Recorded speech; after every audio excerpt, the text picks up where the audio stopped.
يا صاحب البقالة. ايوه اهلا وسهلا. مرحبا، وش نعطيك يا الطيب؟ هات لي حبة شارك الا الخطاب بلا كتر ودار.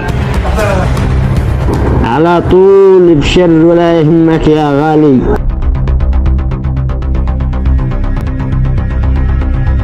يا ابو فرفور، السودانيين لهم لا يوم يتحاربوا قاموا جهدنا. يا اخي لما ما استطاعوا يتحاربوا كسلين، يقول عندنا نوريهم كيف الحرب. يا اخي عيب عليك، حاسبنا حق الحبة الشراب. ايش فيك يا اخي؟ ما فيش معي بياس، سجلها على الحساب. ايش اسوي لك انا؟ يا اخي انا ما دين، مش معاك بياس اهلا وسهلا، ما معك بياس الله معك.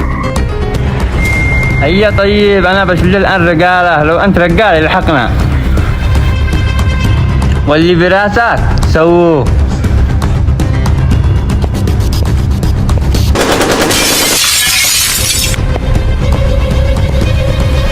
والله ما راحت لك، انا بوريك يا عفيس. الو وين انتم؟ اشتيكم الان ضروري سريع، في واحد متهبش، تعال نوريه الرجالة. هيا يا ابو فرفور نروح ندور لنا قات. طيب مليح، خلينا الحين نريح العفيس نمشي سوا. العفيس عاد مخزن من امس، يعلم الله وينه، خلني حان امشي. خلاص الله بيلحق. يلا يا زعم الطاحنة، امسك واحد انت امسك واحد.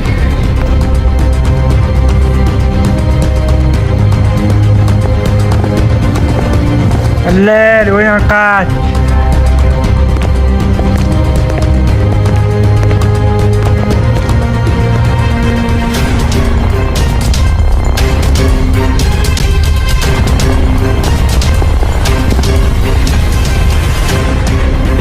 منو ذا اللي تهجم عليك وضرب رصاص لداخل المحل؟ هذا واحد صعلوك من حارة المتهبشين. طيب تعرف حارته وين هي؟ ايوه اعرف حارته، انا اعرف. ايوه خلاص هيا نروح له، لازم اليوم نرد حقك. هذا هو اللي قدامكم.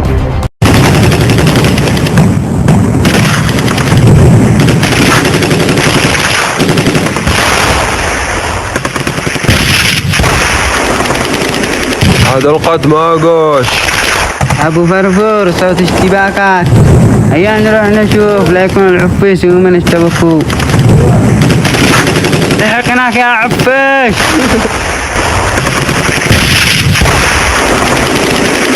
يا عسكري كمل على ان الذخيرة قد سقطوا علينا اثنين، هيا ننسحب.